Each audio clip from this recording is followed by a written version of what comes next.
तस्वीरें देख लीजिए आप। ये कोई क्लब या फिर किसी की शादी समारोह का डांसिंग फ्लोर नहीं है, ये तो आस्था का वो आंगन है जहां सब मग्न है। आधुनिक युग में आत्मिक यात्रा ही मोक्ष की मंजिल है। प्रतिदिन बढ़ते जा रहे तनाव को दूर करने के लिए भक्ति और धर्म ही वो मार्ग है जो मुक्ति में मंजिल प्राप्त करवाता है।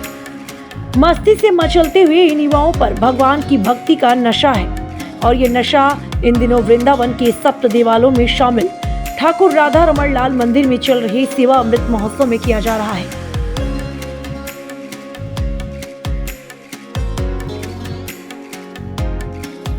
देखिए, राधे राधे सभी को। इस वक्त मैं राधा रमन जी मंदिर में मौजूद हूँ वृंदावन में। मेरे साथ रेणुका गोस्वामी जी हैं। श्री राधे, क्या कुछ कहना चाहेंगे जिस तरीके से हम इस वक्त वृंदावन का माहौल देख रहे हैं और ख़ास तौर से राधा रमन मंदिर में जो ये भक्ति, एक नशा, भक्ति का नशा जो आप युवाओं में दे रही हैं, इस चीज़ के लिए क्या कुछ कहना चाहिए? ये अमृत है जिसको ग्रहण करके ठाकुर जी के श्री चरणों की प्राप्ति हो सकती है। ये आपको बार बार जन्म और मृत्यु के कर्म बंधन में नहीं बांधती। तो मुझे ऐसा लगता है यहाँ पे आके जो राधा रमन लाल की झांकियाँ सबको प्राप्त हो रही हैं, जो आनंद मिल रहा है, हरिनाम कीर्तन मिल रहा है, सेवा मिल रही है। न जाने लोग कहाँ कहाँ से आए हैं और वो कोई जूता सेवा कर रहा है, कोई मार्जिन सेवा कर रहा है, कोई श्रद्धालुओं को भीड़ में ठीक से लगाने का सेवा कर रहा है, कोई दर्शन के समय पूरी व्यवस्था देख रहा है। तो मुझे ऐसा लगता है यहाँ पे सब लोग एकजुट हो गए हैं। ऐसा लग ही नहीं रहा कि अलग अलग प्रांतों से लोग आए हैं। अमृत का अर्थ है वो जिसे ग्रहण करके सब राधा रमण के हो जाएंगे। तो आई थिंक इस समय सारे विश्व की राधा रमन लाल की गोपियाँ जितनी भी हैं वो सब ठाकुर जी ने वंशी बुझा के बुला ली और सब सेवा मिले। हमने किसी को नहीं बोला कि आप ये सेवा करो, वो सेवा करो। सब अपने आप आकर अपनी प्रेरणा से, जैसे अपना घर होता है ना, कहीं पर भी गंदगी हो व्यक्ति अपने आप साफ कर देता है। तो ये हजारों बच्चे देश विदेश से आए हैं और अपनी सेवा कोई भी कोना खोज के उन्होंने ढूंढ ली है और वहीं पर डटे। तो सच में अगर सेवा अमृत, सेवा जो सब लोग एकजुट होकर कर रहे हैं और अमृत वो सेवा के फल स्वरूप आपको राधा रमण लाल तक पहुंचाने का जो महोत्सव है वो ये 7 दिन में हम सब एक्सपीरियंस कर रहे हैं। माँ कहूँ, क्योंकि आपको जैसा मैं सुनती हूँ हमेशा सभी लोग माँ कहते हैं, तो मैं भी माँ ही कहूँगी। जिस तरीके से देख रही हूँ मैं माँ कि अंदर मैंने माहौल देखा, आजकल युवा इस चीज़ से बहुत परे है, नशे की ओर अग्रसित होता है। आज मैंने जो माहौल यहाँ देखा, यहाँ आकर देखा, या मैं सोशल मीडिया के थ्रू भी देख रही हूँ, एक अलग माहौल मुझे यहाँ देखने को मिला। कैसे आप युवा को अपनी तरफ इस ओर कैसे लेकर आ रहे हैं? आप युवा को धक्का मार के बोल बोल के कभी नहीं ला सकते। आप हमेशा उन्हें प्रेरणा दे के ला सकते हैं। हम किसी को नहीं कहते आप सूत्र सीखो, स्तोत्र सीखो, शास्त्र पढ़ो। हम खुद पढ़ते हैं, हम खुद आनंद करते हैं। लोग सोचते हैं कोई भक्ति में आ जाए तो उसका जीवन बिल्कुल खत्म हो जाता है, परिवार छोड़ देते हैं, आनंद छोड़ देते हैं, इधर उधर आना जाना छोड़ देते हैं। भैया, भक्ति का ये अर्थ बिल्कुल नहीं है। हमारे महाप्रभु जी ने कहा है, आज्ञा दी है, भगवान श्री कृष्ण ने भी भगवत गीता में कहा है कि कर्म योग के अंतर्गत कि आप अपने जीवन में जो कर रहे हैं उसको राधा रमण लाल को समर्पित अगर आपने कर दिया, चाहे आपका बोलना है, चाहे आपका सुनना है, चाहे आप लंदन, अमेरिका, लुधियाना, चंडीगढ़ में भी चलते हुए भक्ति कर सकते हैं अगर उस चलने के उद्देश्य में किसी का हित और राधा रमण लाल की प्रसन्नता हो। तो ये साइकोलॉजी लोगों तक पहुंचाना ही हमारा सबसे बड़ा प्रयास है कि भक्ति और भगवान से दूर, डर के दूर मत भागो, बल्कि एक बार प्रेम करके तो देखो। आपने प्रेम कर लिया, ये राधा रमण लाल आपके होगा ना, ये पूरी दुनिया तो पाछे पाछे डोलेगी। 2.5 वर्ष के बाद आयोजित यह उत्सव 11 जुलाई से प्रारंभ हुआ और 18 जुलाई तक चलेगा, जिसमें प्रतिदिन धार्मिक, आध्यात्मिक और सांस्कृतिक गतिविधियां संपन्न हो रही हैं। प्रतिदिन प्रातः ठाकुर जी को 56 भोग अर्पित किया जा रहा है, जिसमें 1008 विद्वान ब्राह्मण संस्कृत भाषा में भागवत पाठ कर रहे हैं। अमृत महोत्सव चल रहा है, इस चीज़ के बारे में क्या कहना चाहेंगे? ये जो अमृत महोत्सव है, अभी खुद मथुरा की सांसद ने यहाँ एक प्रस्तुति दी थी, अद्भुत प्रस्तुति। वो उनका हमारा परिवार के संग बड़ा वात्सल्य प्रेम है और कल वो आई बड़ी सहज, बड़ी विनम्र, बड़े सरल। और उन्होंने, जैसा कोई अगर आप देखिए सांसद आए और उसके बाद भी इतनी बड़ी अभिनेत्री जो रह चुकी हैं, उनके संग कितना कुछ व्यवस्था होती है, पर वो बिल्कुल परिवार की तरह बड़े प्रेम से आई। उनका राधा रमण लाल से बड़ा विलग एक प्रेम है।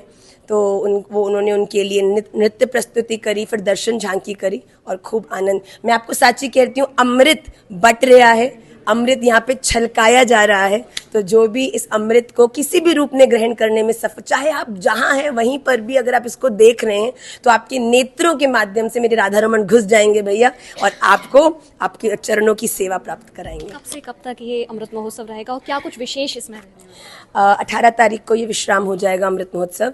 और बहुत सारी चीज़ें, जैसा मैंने कहा, संकीर्तन है या राज चबूतरा पे निमाई पाठशाला के विलग विलग प्रोग्राम बैक टू बैक चल रहे हैं। वहाँ पे भाव प्रस्तुति हो रही है, संकीर्तन हो रहा है, हम लोगों ने नगर संकीर्तन निकाला, रोज़ हम लोग प्रभात फेरी करके मंगला के लिए आ रहे हैं बच्चे, और यहाँ पे मार्जिन चल रहा है। बहुत कुछ इस सेवा, दर्शन तो है ही, अंत तो गत्वा तो राधा रमण तक पहुंचना है, पर उन तक पहुंचने की बहुत सारी सेवाएं सब वैष्णवों को यहाँ पर दी जा रही हैं।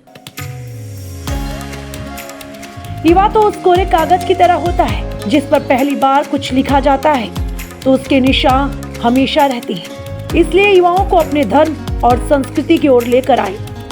आजकल युवा भक्ति और धार्मिक गतिविधियों की ओर आकर्षित हो रहे हैं, जिसका मुख्य कारण है जीवन में अर्थ और उद्देश्य की तलाश, तनाव से मुक्ति और सामाजिक जुड़ाव की भावना। भक्ति और धार्मिक गतिविधियां युवाओं के लिए एक महत्वपूर्ण मार्ग हो सकती हैं, जो उन्हें जीवन में अर्थ, उद्देश्य और शांति प्राप्त करने में मदद करती है। एक सवाल मेरा, इस वक्त वृंदावन हाईलाइटेड है और एक वीडियो आपका वायरल हो रहा है, मैं इसके बारे में थोड़ा सा जानना चाहूँगी, क्या कुछ आप उस वीडियो के लिए? देखिए, मैं हर चीज़ की सत्यता से पूरी तरह भली भांति परिचित हूँ। मैं केवल ये कहती हूँ कि अगर हम सभी लोग एकजुट होकर अगर व्यवस्था, देखिए बिल्कुल सत्य बात है कि अगर मिसमैनेजमेंट होगा तो लोग मरेंगे भी, दबेंगे भी, जो कि बहुत गलत बात है। पर ये दूसरी तरफ ये बात है, जैसे राधा रमन मंदिर में इस समय अगर प्रतिदिन 10,000 व्यक्ति आता है तो इस समय लाख व्यक्ति रोज दर्शन करने आ रहा है। और निमाई पाठशाला की टीम ने इस समय सब यूथ ने मिलकर अलग अलग इंटरवल्स पे लोगों को मैनेज करके कूलर लगाए हैं, पंखे लगाए हैं, जल दिया जा रहा है और एक एक लॉट में लोगों को अंदर भेजा जा रहा है। अंदर से भी लोगों को दर्शन, देखिए अगर हम सोचते हैं हमको 10 मिनट दर्शन नहीं हुए मंदिर में, हम तो रोज 10 मिनट करते हैं, उस व्यक्ति का भी तो विचार करिए ना जो बाहर खड़ा है और जिसके 1 मिनट दर्शन भी नहीं हुए। अगर हम अपने 10 मिनट के लिए रोएंगे तो वो व्यक्ति जो इतनी दूर से आए, जिसके 1 मिनट भी दर्शन नहीं होंगे, उसके लिए कितने कष्ट की बात है। मंदिर तो उतना ही है, प्रांगण तो उतना ही है, राधा रमन लाल के पट भी उतनी देर ही खुले रहेंगे जितनी देर की मर्यादा है। अब ये तो है नहीं, पर इसमें हम लोगों को सेल्फिश नहीं होकर इस चीज के लिए हितकारी होना चाहिए कि हम भी राधा रमन लाल की झांकी लें और फिर हम यहाँ से निकासी द्वार से बाहर चले जाएं, फिर दोबारा आए, फिर 1 मिनट की। यही तो है, पहले मिलन फिर विरह, फिर जब विरह मिलता है तो मिलन की जो वो उत्सुकता होती है ना वो और बढ़ जाती है। तो ऐसे से राधा रमन लाल का ना आनंदाम बुद्धिवर्धनम प्रतिपदम पूर्णामृता स्वादनम। तो मैनेजमेंट अगर अच्छा हो जाए, किसी व्यक्ति को कष्ट ना हो, अलग अलग इंटरवल्स पे भीड़ को मैनेज किया जाए। देखिए यहाँ तो हमारी यूथ निमाई पाठशाला की लगी, पर अगर इसमें गवर्नमेंट इन्वॉल्व हो जाए और इस प्रकार से ये मैनेजमेंट में आ जाए तो मुझे नहीं लगता कि किसी भी हद की भीड़ को मैनेज करना ब्रजवासियों के लिए कठिन है। केवल मैनेजमेंट की जरूरत है और आगे राधा रमन लाल जो प्रेरणा दें वैसा ही होना चाहिए। ज़्यादा समय नहीं लूंगी, एक आखिरी सवाल, वृंदावन की प्राचीनता को लेकर क्या कुछ कहना है? देखिए, एक विषय ये है कि जो स्थान है अगर उसकी जो विलक्षणता है वही उससे छीन ली जाएगी तो उसका कोई महत्व नहीं रह जाएगा।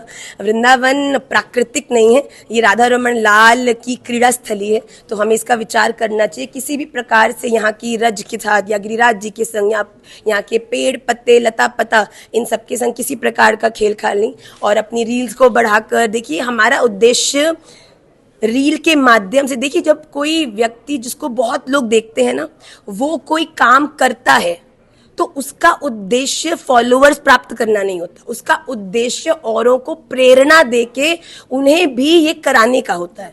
लोगों ने बोला कि अरे यहाँ तो बहुत भीड़ है, मारा मारी है, क्या वो बहुत ये वो, तो हमने सोचा कि अरे भैया ये बात हमको सुनने में आई तो हम खुद जाके देखेंगे कि क्या हाल है, हम क्यों किसी के कहने पर विश्वास करें। तो हमने बिल्कुल, अब कोई माने चाहे नहीं माने, मेरे राधा रमन जानते हैं, हम लोग बिल्कुल भीड़ में बिल्कुल चुपचाप से गए।